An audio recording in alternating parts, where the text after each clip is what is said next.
Autrefois, les dirigeables étaient considérés comme un moyen de transport du passé. Aujourd'hui, nous essayons de changer cette perception et de les ramener dans le ciel. Et en ce moment même, derrière moi, vous assistez à l'une des étapes du retour des dirigeables.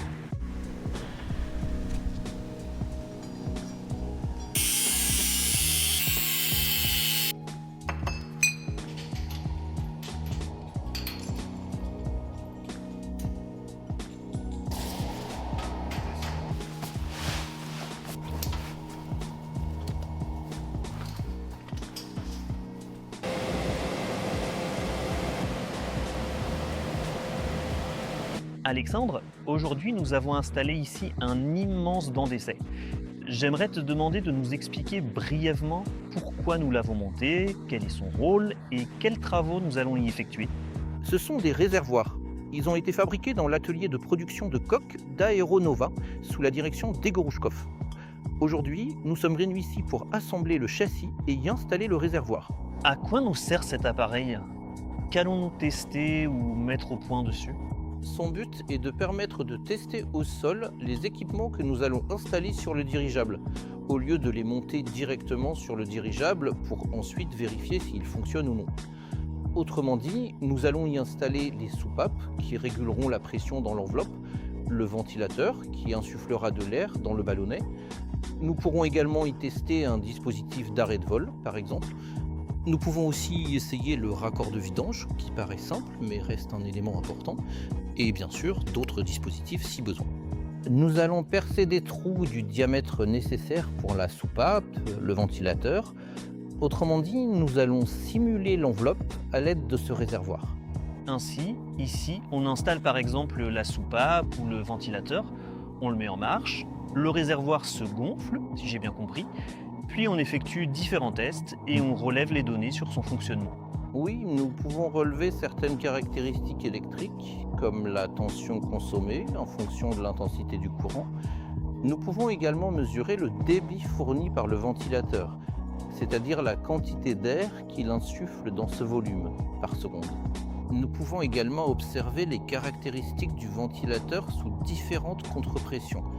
Autrement dit, plus la pression à l'intérieur de l'enveloppe augmente, moins le ventilateur parvient à y insuffler de l'air, car la pression interne lui fait obstacle. Donc oui, ici nous pourrons réaliser un test complet du ventilateur. Pour résumer l'essentiel, ce banc d'essai a pour fonction de vérifier avec précision que les unités VGS correspondent bien aux caractéristiques calculées avant leur installation finale, directement sur l'appareil volant. D'après nos prévisions actuelles, nous avons déjà l'intention de procéder à la mise sous pression de l'enveloppe du dirigeable Nova 2 au cours de cet été.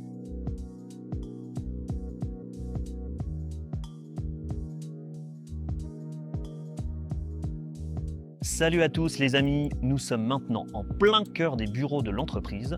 On a décidé d'aller voir encore une fois les gars, de les déranger encore un petit peu pour leur poser quelques questions très précises et vous montrer concrètement ce que nous allons mettre à l'épreuve sur notre tout nouveau réservoir. Au début de la vidéo, nous avons présenté les gars de façon assez modeste, alors qu'en réalité, Alexandre et Sergueï sont les ingénieurs en chef et les concepteurs de tout le système aérogazeux et des valves que nous concevons et que nous allons installer sur le dirigeable Nova 2. Alexandre, tout cela, c'est bien vous qui l'avez fabriqué de vos propres mains ici même, au bureau, si je comprends bien? Oui, nous avons un atelier entièrement équipé d'une imprimante 3D et de tous les outils de bricolage nécessaires. Un ordinateur et un large assortiment de plastique. D'accord, je vois qu'il y a quelques échantillons. Ce sont déjà ceux que nous prévoyons de tester? Effectivement, ce sont des échantillons de démonstration, des prototypes des valves qui seront installés sur le Nova 2. Nous sommes désormais tout à fait prêts à les tester sur le banc d'essai afin d'analyser en détail les schémas qui fonctionnent et ceux qui ne fonctionnent pas. Alexandre, dis-moi, à propos des dimensions, elles sont assez grandes ici? Est-ce qu'elles sont à l'échelle 1 pour 1? Oui, les dimensions des valves derrière moi sont exactement à l'échelle. Ce sont ces tailles-là qui seront installées sur le Nova 2. Je constate que tu as juste ici 2 variantes. Si je comprends bien, elles vont toutes les deux être testées? Oui, les deux seront testés. C'est un travail cyclique. Autrement dit, on va les installer sur le banc d'essai, observer leur fonctionnement. Si cela nous convient, on s'arrêtera là. Si ce n'est pas satisfaisant, on modifiera quelque chose et on refera des essais sur le banc. Tout dépendra des résultats que donneront les valves. En plus des valves, on a aussi toute une série d'autres petits composants.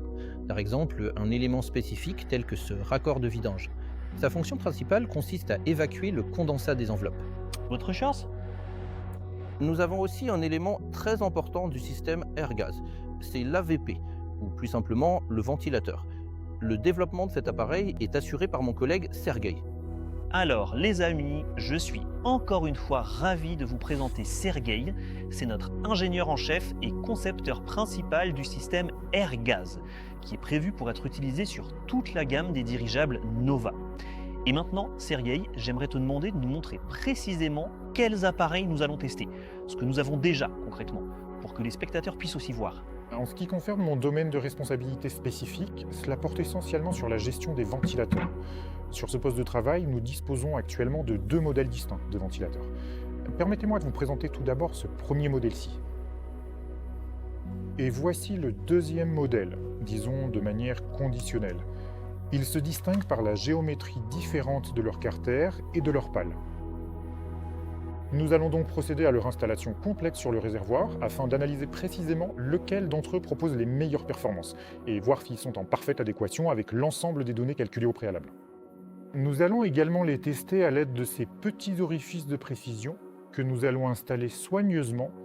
Nous les appelons des embouts de mesure spécialement conçus.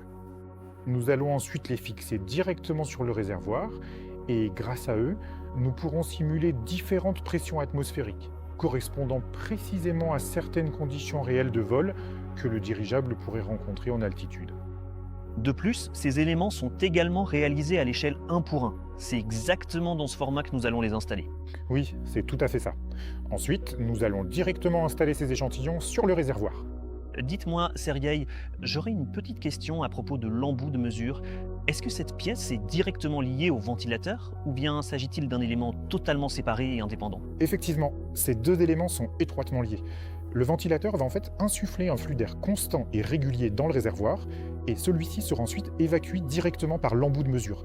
Ils existent en différents diamètres, et donc la pression variera en conséquence directe en fonction des besoins spécifiques de l'utilisateur. En fonction du diamètre? En fonction du diamètre de l'embout de mesure. J'aimerais savoir si la conception du ventilateur a changé de manière fondamentale ou bien si vous l'avez simplement agrandi pour l'adapter à cette nouvelle échelle. Nous avons eu des exigences techniques qui étaient sensiblement différentes. C'est pourquoi le ventilateur a été intégralement et très profondément repensé sur le plan de la conception globale. Une toute nouvelle version optimisée de la roue a été développée et la géométrie du carter a également été modifiée. L'ensemble de ces éléments a été minutieusement adapté aux nouvelles caractéristiques de débit que nous avons testées. Il faudra aussi tester ça, ouais. La prochaine étape consistera à tester ce système air-gaz ainsi que les vannes et les capteurs. Nous vous montrerons tout cela également.